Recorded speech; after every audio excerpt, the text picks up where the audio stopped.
friends. What do you do in case you require some amount of money? Think about it. Probably what we usually do is we'll check our bank balance, our investments, the liquid assets. We'll try to check out with our family members whether we can get money from them, or maybe we'll approach our friends.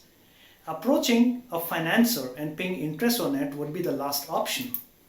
So here, when I say money, I'm looking for the right employee for my organization, because through my employee, I'm going to earn money, or rather I'm going to get profits for my organization. So here we talk about how do we get the right candidate? What are the sources available? So the first source for money, like we talked about, we said that it is our own family, the people we know, that is within our own circle. So we call it internal sources of recruitment. And anything beyond internal sources is always external sources of recruitment.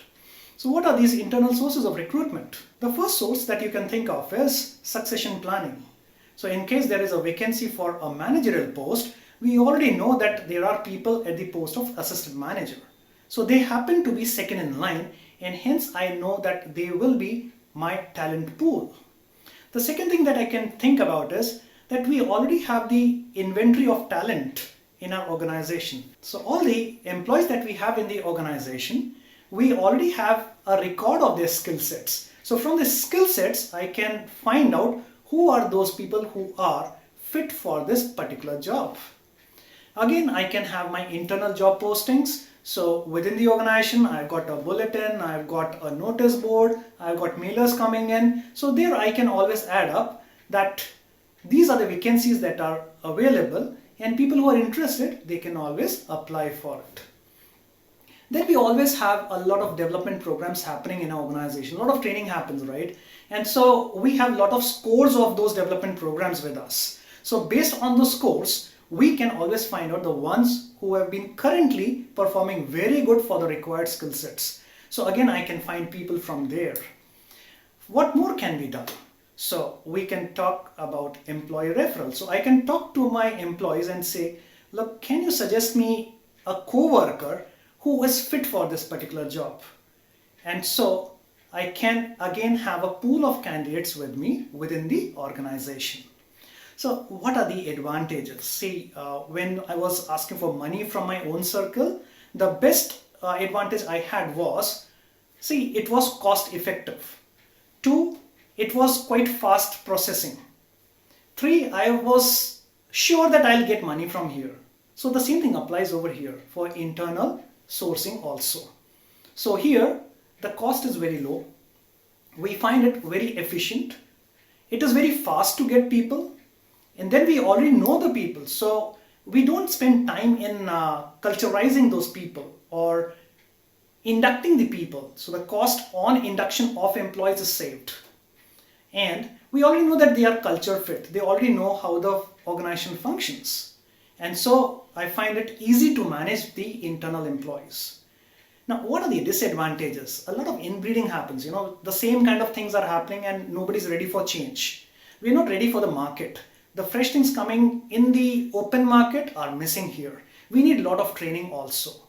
And then there are a lot of politics happening around, because people who stay for long, they tend to have their own groups and they tend to play games with each other. And again, how many people can you promote over a period of time? Say for example, you've got one vacancy for a manager and there are 10 assistant managers. All are almost equally good. You can promote only one. So you will have a situation where people are dissatisfied. And hence this will affect our performance also. So all in all, this is about the internal sources of recruitment. Let us talk about the external sources of recruitment. Now, we all know that we have seen a lot of advertisements around. So the advertisements can be in the newspaper, maybe the magazines, or maybe there are some advertisements in a cable TV. So there are a number of ways by which we can put advertisements. They can be banners on the Facebook or maybe LinkedIn. So you have got a lot of social networks where you can actually approach with these advertisements. What next? Next we can talk about the career sites. So there are a lot of sites which say that you apply here, you upload your resumes and we'll come back for the jobs. So that is one space where we can also register ourselves as an employer and get a lot of CVs from those particular sites. We can always have the employee referral here, wherein our existing employees, are going to refer people from outside who they know, which means they are actually guaranteeing the kind of employees they are suggesting, and hence they're likely to be a good fit in the organization. We can always have walk-ins. So I declare that there's a walk-in tomorrow, and people who are interested, they can apply for it. We can also have poaching, which is not really advised, but then there are organizations who would rate their competitors. The candidates, the best employees they have, they'll approach them and offer them better compensation. Though we say that these are some unethical practices around. We can always have job fairs. We can talk about social networks, and we can always approach schools and colleges for this candidates. We can approach professional associations. We also have a lot of consultancy firms around who can help you in getting the required skill sets candidates. In fact, there are a number of firms who actually shortlist these candidates and give you the final stage that, look, these are the ones we have already done the process, and what you need to do is the final stage of selection process. So there are some creative ideas as well. What about conducting a quiz competition for the right candidates? So what happens is, the best candidate, probably the companies can offer them a job. So a lot of creative ideas come in, and probably you can now think of a lot of external sources from where you can do your recruitment. So what are the advantages and disadvantages for this source? The advantage is that we always have a fresh blood coming in. So you're likely to have go-getters. You're likely to have all the fresh inputs from outside. You're likely to have trained employees. So you're likely to spend less on their training part. And so your company becomes more competitive.